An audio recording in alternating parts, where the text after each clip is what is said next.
G'day folks, Adam here from Tiny Real Estate. In this video I want to chat about parking your tiny house. Where can you park it, how much to pay for it, and I suppose the best sort of ways to find those places to park it. It's a very relevant question when you're building a tiny house. You want to find a good spot to park your tiny house, and it's not always easy. So I want to share some helpful tips, things I've learned along the way, and things that might make your life a little bit easier. So where I want to start, there's 4 key steps to this process. So the first point is a good plan. So having a good plan is number one. Now what do I mean by a good plan? So basically you want to have a plan for your tiny house, how you're going to build it. Do you have tiny house plans? Do you have a set of plans so you know exactly how you're going to build it? That's very important because you're going to be able to use them in showing your prospective landlord what you're actually doing. What are you building and what's it going to look like? It'll also give you a good idea as to the utilities. I mean, are you going to be off-grid, or are you going to connect to their water and their power? You need to know these things because the landowner is going to ask you, and you want to have as much information already planned out before you approach a landowner. So those sorts of things are very important. Also, if you haven't yet built your tiny house, and you're one of those people who want to prepare before and you want to find your land before you start building, you can definitely do that.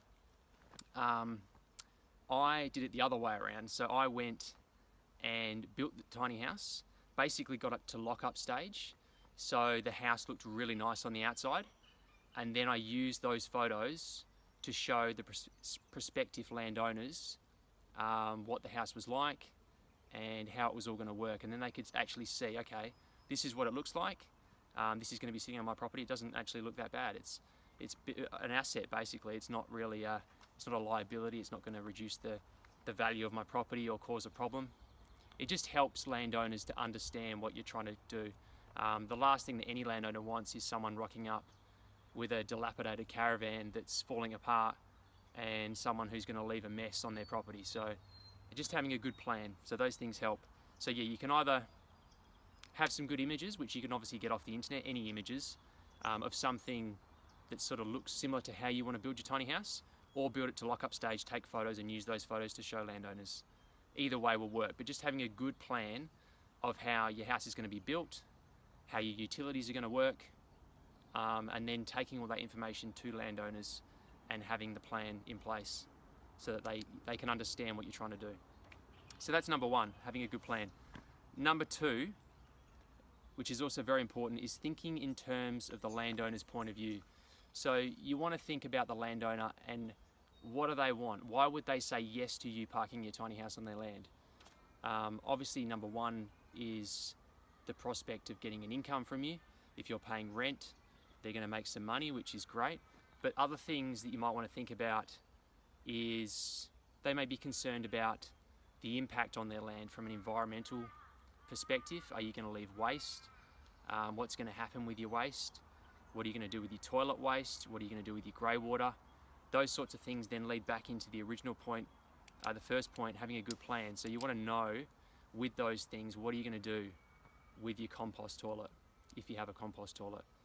How are you going to compost it safely and effectively, and essentially improve the value of their land, improve the soil? Have a plan for that so you can explain to them, this is what I'm going to do, and this is how it's going to work for both you and me. And I'm going to make sure I look after your land, and it's going to be a win-win scenario for everyone. So yeah, you want to think about the main problems, which are your power, your water, your grey water, your toilet waste, and how you're going to handle those things. And be able to explain that in a simple enough way for the landowner to go, okay, I understand, that can work. Point number 3, where to look. So where do you actually look to find properties? That's usually the biggest question I get. And there's several places to do it. Obviously, Tiny Real Estate, tinyrealestate.com.au is the first place to go. That's what we specialise in, tiny house listings. So there is some land up at the moment, and our listings are growing constantly. So it's something we're focused on in the future, is getting more land available right across Australia for people like you who may be looking for somewhere to park a tiny house. So that's the first place to go and check out. There's some other great options as well. Airbnb. You wouldn't necessarily think of it as a place to find land, but a lot of properties on Airbnb are slightly out of the city. They're bigger properties, anywhere from a couple of acres to hundreds of acres, and you can potentially find somewhere where the landowner, well, they obviously are already renting out a property on their land because it's on Airbnb, so they're open to the idea of earning more money from their property. So it could be a win-win scenario, and that's actually how I found this property where we live here. We're on 20 acres right here, and it was on Airbnb because there's another house for rent on the property, and we were able to negotiate this beautiful spot here, and it was a win-win scenario. The owner was very open to the idea from the get-go, and it really wasn't that hard to explain to her what we were trying to do and why. So Airbnb is a great one. UCamp is another option, ucamp.com.au, I believe it is, but just type in UCamp in Google and you'll find it. It's basically private landowners who are offering their land to people who want to camp or park their caravan. So it's a perfect match there as well. And then you've got obviously Gumtree. You could have a look on Gumtree and see what you can find. And if all else fails, you could always drive around the area where you want to live and take down the addresses of the properties you like the look of and send these people letters. Write a handwritten letter with some images of what you're trying to do, of your tiny house or of what you think your tiny house will look like, and ask the question, would you be open to it? We're happy to pay. This is our tiny house. This is how we're going to live. And see if you hear anything. Now the last point is, how much should you pay? It's also a common question, and it's fairly unknown because it is quite a new concept.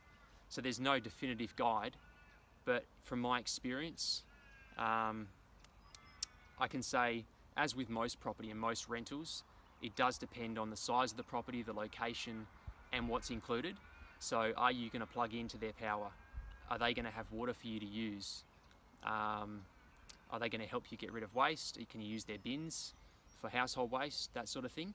Or are you taking care of everything? So that will obviously impact the price.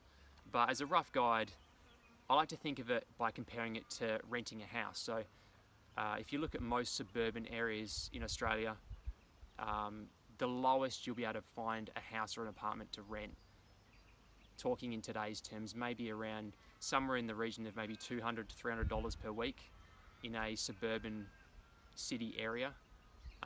As a minimum, that's quite low. So you're sort of talking below that is what you're going to be looking at paying, anywhere from free up to $200 to $300 a week at the high end.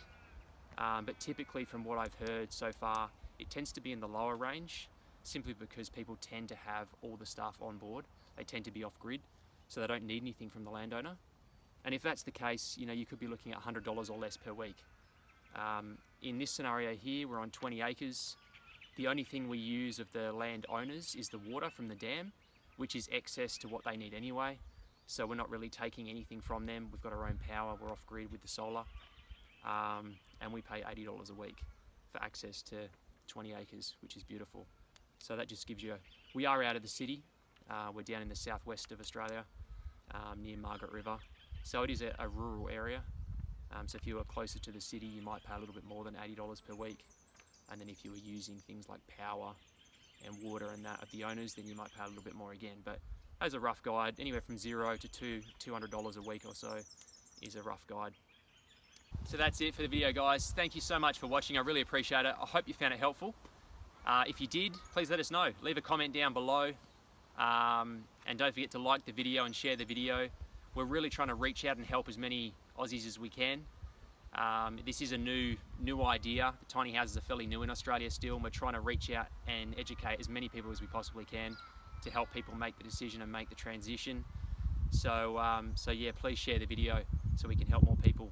And if you want some help with getting started with tiny house plans or a trailer, or you just need some advice, feel free to get in contact. You can get in contact with us via email, help@tinyrealestate.com.au, or you can give us a call. The number's on our website, tinyrealestate.com.au, And until next time, we'll speak to you then.